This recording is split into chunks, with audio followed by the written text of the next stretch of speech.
बॉम्बे एक ऐसा शहर जहां सपने सिर्फ देखे नहीं जाते बल्कि चेज किए जाते हैं। यहां हर रोज हजारों लोग आते हैं अपनी किस्मत बदलने के लिए। लेकिन सच ये है, हर कोई सक्सेसफुल नहीं होता। कुछ लोग भीड़ में खो जाते हैं और कुछ लोग भीड़ से अलग हो जाते हैं। हाजी मस्तान उन्हीं लोगों में से एक था। एक ऐसा नाम जो सिर्फ अंडरवर्ल्ड का हिस्सा नहीं बना बल्कि उसने एक पूरा सिस्टम क्रिएट किया। एक ऐसा आदमी जिसके पास शुरू में कुछ भी नहीं था, ना पैसा, ना पावर, ना सपोर्ट। सिर्फ एक चीज थी, सोच। और वही सोच उसे बॉम्बे का सबसे बड़ा स्मगलर बना देती है। 1 मार्च 1926 तमिलनाडु के एक छोटे से गांव में एक बच्चा पैदा होता है। नाम रखा जाता है मस्तान मिर्जा।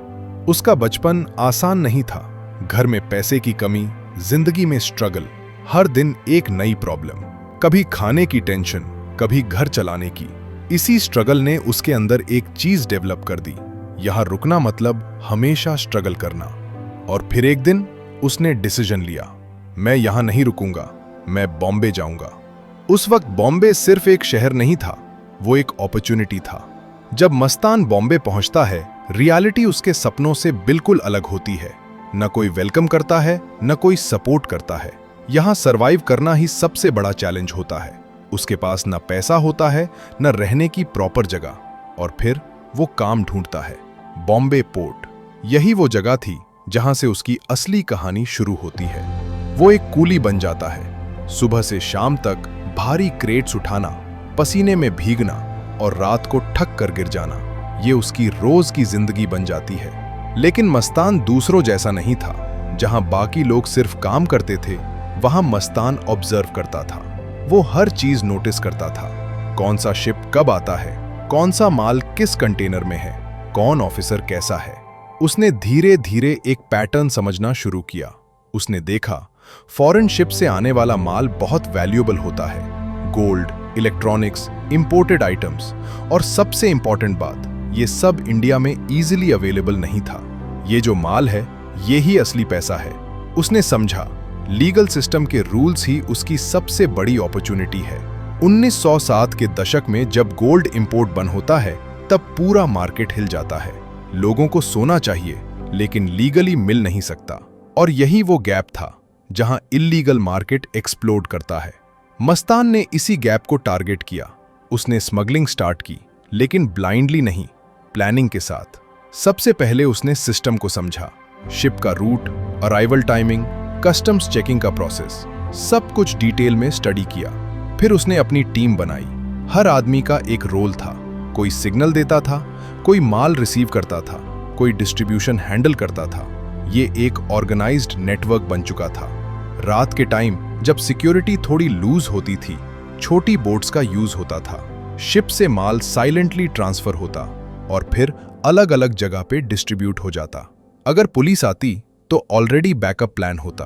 कोई डाइवर्जन क्रिएट करता, कोई माल हाइड कर देता। इसी वजह से पुलिस बार बार फेल होती थी। ये आदमी हर बार बच जाता है। मस्तान का रूल सिंपल था, खुद कभी फ्रंट में मत आओ।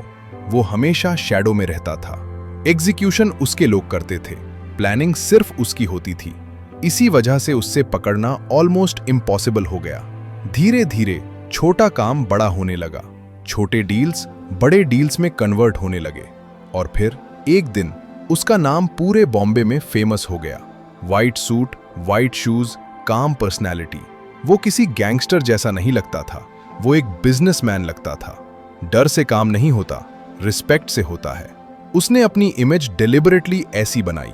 लोग उससे डरते नहीं थे, वो उससे रिस्पेक्ट करते थे। और यही उसकी सबसे बड़ी पावर थी। बाकी दोस्त वायलेंस यूज करते थे, लेकिन मस्तान माइंड यूज करता था। उसका रूल क्लियर था, वायलेंस सिर्फ लास्ट ऑप्शन है। इसी स्ट्रैटेजी ने उससे अलग बना दिया। फिर आता है उसकी लाइफ का next phase, Bollywood. Film industry को फंडिंग चाहिए होती थी और लीगल सोर्सेज लिमिटेड थे। मस्तान ने यहां एंट्री ली। उसने पैसा इन्वेस्ट करना स्टार्ट किया, प्रोड्यूसर्स को सपोर्ट दिया, एक्टर्स के साथ रिलेशन बनाए। धीरे धीरे वो एक स्ट्रॉन्ग कनेक्शन बन गया।